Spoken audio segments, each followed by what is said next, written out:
Do you need eggs? Episode 1. Life can sometimes be determined by a single word from a passing connection. In my case, it was the director of Hanmom Psychiatry who conducted a psychological test on me back in elementary school. Once, there was a trend among mothers to have their children undergo psychological evaluations at clinics to understand their tendencies, talents, and mental states. I remember the testing and waiting rooms overflowing with kids. Hanmom Psychiatry, equipped with counseling rooms, art therapy rooms, and examination rooms, was quite a renowned clinic specializing in child psychiatry. There were always children being tested in every room, and the lobby was brimming with kids and guardians waiting their turn. Although the testing fee was quite steep, my mother, Mrs. Myung Do-hui, would not be outdone when it came to her children's education. Thus, I too was able to undergo the same evaluation. After completing the basic questionnaire provided by the hospital, I entered the consultation room. A psychiatrist wearing glasses was sitting expressionless. He was a middle-aged man. Looking back now, he had the kind of face that seemed capable of delivering a monotonous lecture for hours on end without a hint of emotion. The psychiatrist picked up my questionnaire with utmost formality, and after reviewing the results, he looked at me slowly with a puzzled expression. As if that wasn't enough, he repeatedly adjusted his glasses, stealing glances at me endlessly. At that time, the way he carefully examined every nook and cranny of my body and mind could only be described as pervert. Finally, glasses were placed on the tip of my nose and a psychiatrist began counseling. Mom, if this child isn't first in school, it's abnormal. Now, doctor, becoming a top student isn't easy. It's not first come, first served. The psychiatrist said, This kid is a genius. Above all, he is a math genius, he said. Genius? My mother's face lit up at the word genius. My mother's gaze, who had been focusing only on the psychiatrist's mouth, suddenly changed. Mother flashed him a look, urging him to make the prophecy quickly. The doctor lived up to the expectations of the eager new enthusiast, shaking his head in disbelief and saying, The IQ of a 10-year-old child is 134, he said. From the day the hospital opened, I've never seen a child like that. Would you mind if I had an IQ of 134 at age 10, doctor? Really? If I had taken an IQ test at school, I would have scored 20 points higher. Then our Hanbi's IQ is 154. I couldn't help but feel a little proud because I didn't even understand the meaning of the numbers. The incredulous tone of the doctor's endless cheers and the look in my mother's eyes told me that I could be proud. My IQ was at the level of a third-grade 0 elementary school genius. That was the expected high level of IQ I had growing up. So I became a genius and was diagnosed as an extraordinary child. After a while, the doctor handed the results to my mother and gave her some serious advice. Please take good care of this child, for the children and the future of the country. Sure! And be sure to study too. You have to study especially hard in math, okay? Yes, doctor.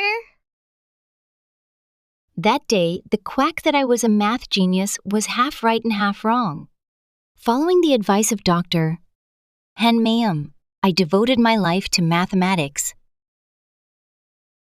And I was accepted into the mathematics department at Seonghwa Women's University, one of the 3 most prestigious women's universities in Korea. However, I am already in my 4th year, but I am having difficulty with linear algebra, so my graduation is uncertain. If we replace z with 3 and x equals 2, y equals -2, z equals 3, then the sum of x, y, z is...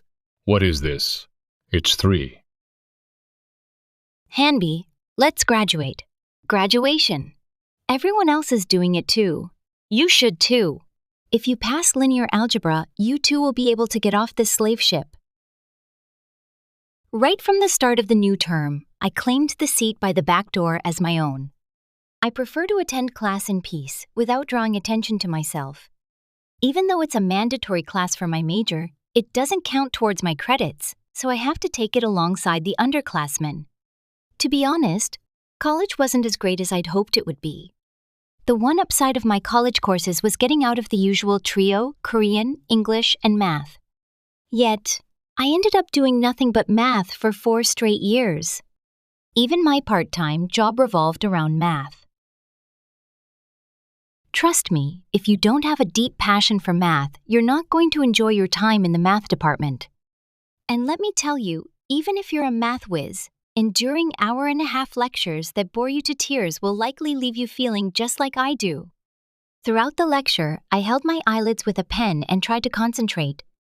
If the doctor at Hanmayam Hospital hadn't told me I was a math genius, I wouldn't have used that pen as a makeshift eyelid rest.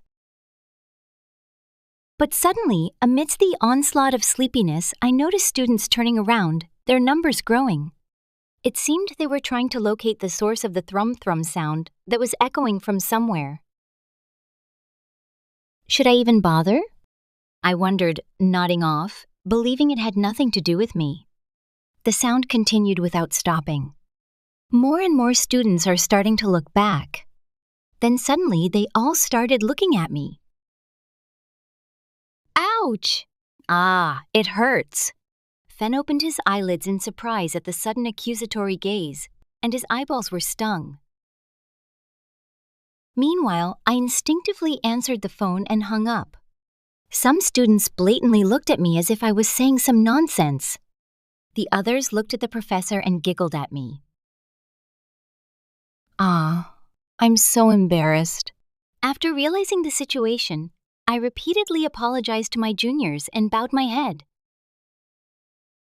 I really wanted to hide in the mouse hole. I'm embarrassed too.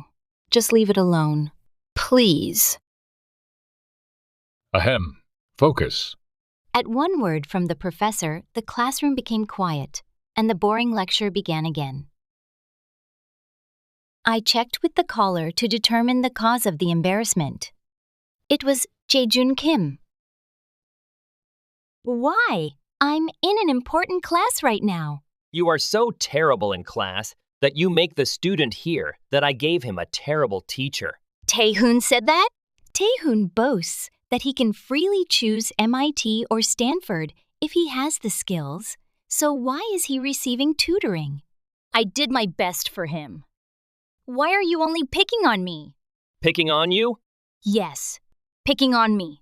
Can't I swear? I was so angry that I just said what came out of my mouth without thinking. There was silence in the chat window for a while. Okay, let's stop. Let's stop now. What? What does that mean? Are we breaking up? Just because one more class was canceled? I sent the message and waited for the next word. Or what? What is it? Because of the yelling? Silence grew longer, but Jae-jun Kim did not even throw an angry emoticon my way. Huh? That's infuriating. What does that mean? Mr. Jae-jun Kim, are you serious? Really? Answer me, Jae-jun Kim. After a while, Jae-jun Kim's chat profile suddenly changed to unknown. Unknown? From that moment, my entire focus narrowed down to those 4 letters. When had I ever been unknown to someone? Unable to recall immediately, I searched for another chat room. I found one where my profile now read unknown. There was Yoonyoung, who had recently changed her number. Jiwon, who had borrowed money from everyone and vanished on a holiday without a word. And Yehee, who preached the virtues of free love, likening sex to a sport. My last chat with Yehee was about her marathon with Bitcoin whales. Jae-jun Kim! You! Right now! Did you delete Kakao Talk? The memory of the tutoring session I'd canceled in a fit of rage after being ditched by Jae-jun Kim came flooding back. Taehoon's mockery had turned to math and my frustration had reached a boiling point. Shit. Shit. Damn math. Stupid math. Seriously. For a moment, my current predicament was forgotten, overtaken by a surge of anger. Oh my God! And so our story goes on.